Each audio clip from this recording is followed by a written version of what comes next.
Sir আমার বোন তো মরে গেছে।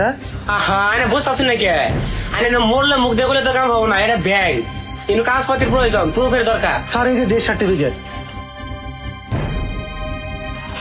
পাইলে কাম করে না ধর আরে পাঁচ দেন তো পাঁচ দেন ম্যাম আনে কাগজ রেডি দেন তো।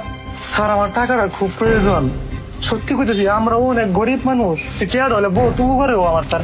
আনে বুঝতেছি নাকি এলে কাগজপত্র এলে কাম হইতো না এলে আরে দেন দেন তো দেন আনে আনে বোনজন মারা গেছে এলে প্রমাণ কাম আনে বোনের লাশ নিয়ে আনছেন জানি তো জান বেকার টাকা করে ডিস্টার্ব বানা লাগছে।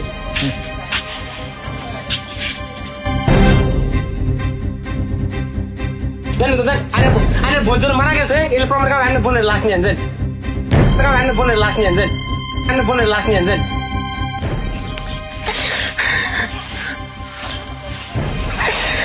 আল্লাহ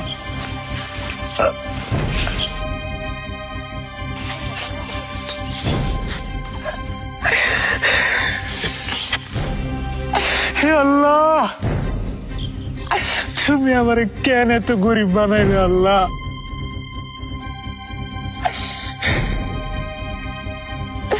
আজকে আমি 19,000 টাকা লাগিয়া আমার বোনের কবর খুতুন লাগতেছে।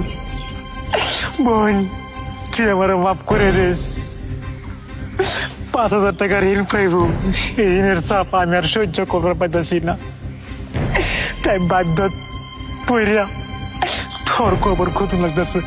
হে আল্লাহ, তুমি আমার কেন গরিব বানাইলা, কেন গরিব বানাইলা আল্লাহ, কেন গরিব বানাইলা।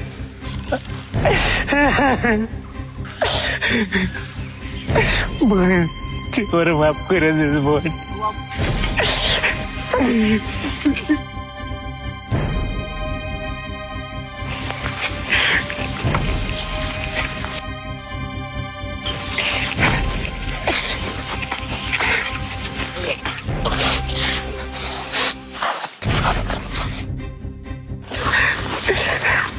বোন বোন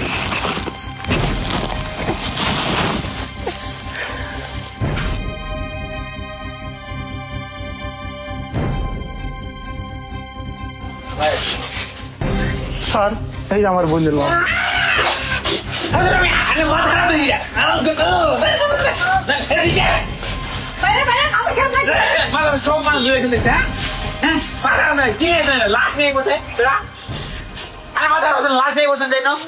স্যার আমি আমার মুখের কথা বিশ্বাস করছি না, আমি ডেথ সার্টিফিকেট দিয়েছি তাও আপনি বিশ্বাস করছেন না।